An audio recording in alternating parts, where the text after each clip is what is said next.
Robert del Picchia, who will talk about the work of the Inter-Parliamentary Union on drug policy, some of the outcomes from Quito, and also the importance of these interregional dialogues between West Africa in particular, Latin America and Europe. So, merci, Madame.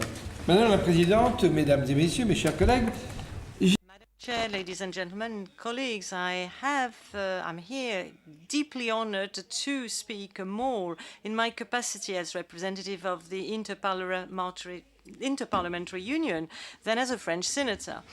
However, it's in this dual capacity that I'd like to congratulate and thank the British IPU group for convening this seminar on a topic of great complexity and, I must say, of continued demand and urgency. The policies of our states towards drugs have a threefold strategic dimension. They impact security, the economy, and health as well.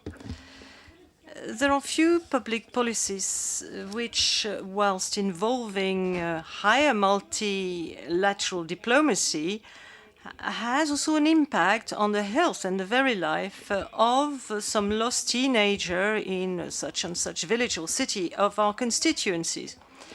This youth who, from now on, can find easy supplies, thanks to the internet, of these new synthetic narcotics which are flooding the market.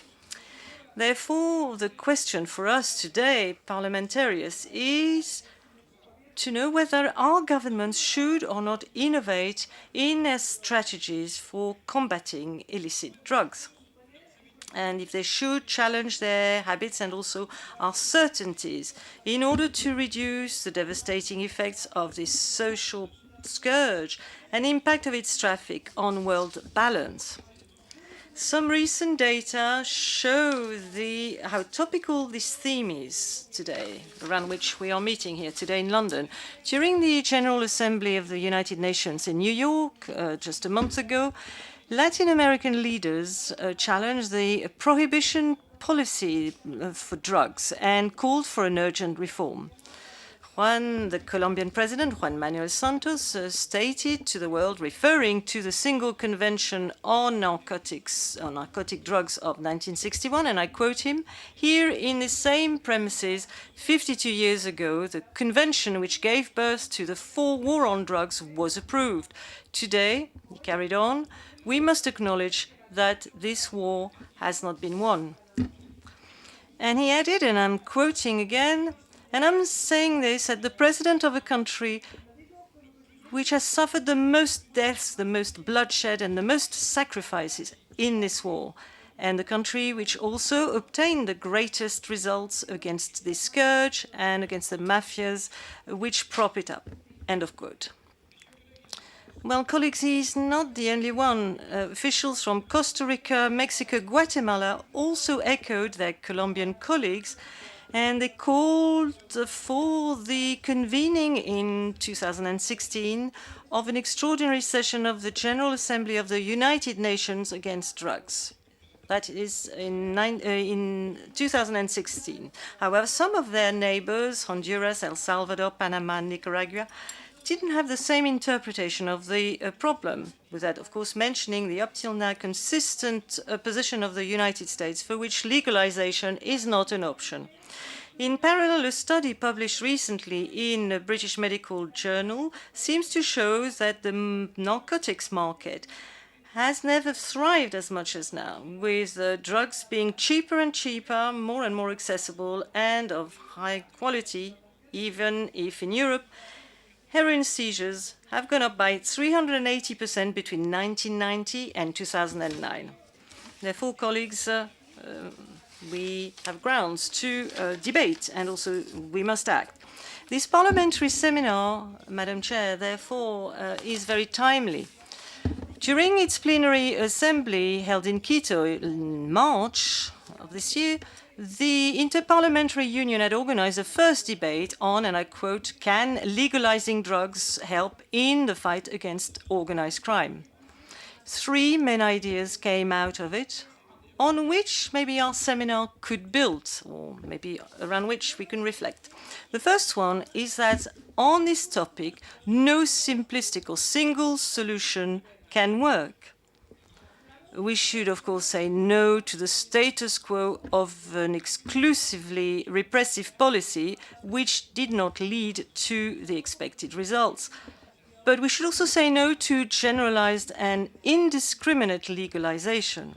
However, the door could be opened to intermediate policies based, for instance, on governmental regulation of the narcotics market or on some forms of targeted decriminalization.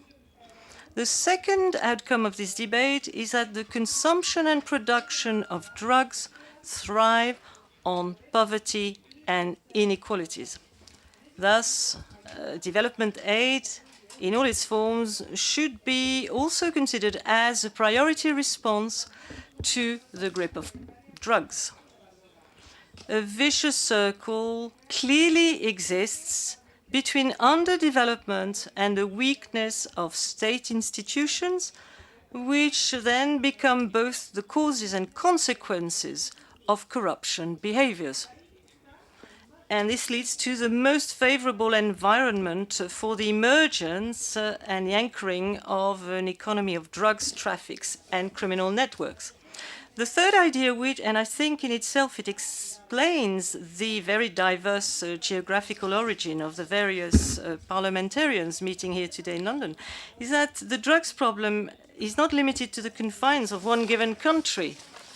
As the scourge they aim to combat, and which ignores borders, the solutions to be drawn cannot be designed, agreed, decided upon, and implemented at regional or world level. Consumer, production, transit countries, we all have to consult each other and to establish a continued dialogue at parliamentary level and also between our governments, and we must especially coordinate our actions.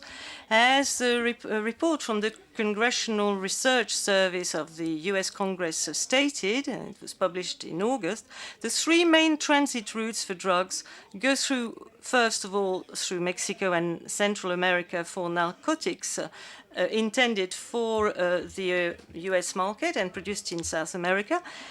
Secondly, West Africa for South American cocaine bound for Europe, and of course Afghan heroin for Europe and the United States. And thirdly, all the countries around Afghanistan for heroin bound for Europe, Eurasia, Asia, and Africa. So, which continent could believe it is immune to this problem? Apart from Asia and North America, I think that all main regions I've just mentioned are represented here today. Therefore, it is an excellent opportunity for us, representatives of Europe, Africa, especially West Africa and Latin America. What a good opportunity it is to start or deepen a dialogue on new policies in this field. The IPU debate in Quito concluded on the importance of the mission which is ours as parliamentarians, which is to act, of course, in national debates on the impact of drugs on our societies and especially on our young people. But we must also be those before whom our executives account for the policies that they are implementing. And we must also be the ones they must hear when it seems to us urgent to reorientate policies which do not or no longer have the required efficacy. This is our work as parliamentarians in this field. Madam Chair, ladies and gentlemen, and previous speakers, the previous speakers, gave us excellent food for thought. And I think that a real, genuine debate is a debate which should upset, which should disrupt certainties, whatever they are. And I'm sure that this London seminar will allow for this. And Madam Chair, I would add to end that we should not lose sight of the main objective of the fight against drugs, which is to try to free all citizens, especially the most vulnerable ones, from the invisible prisons of addictions of all kinds and from the suffering that they entail. Thank you very much.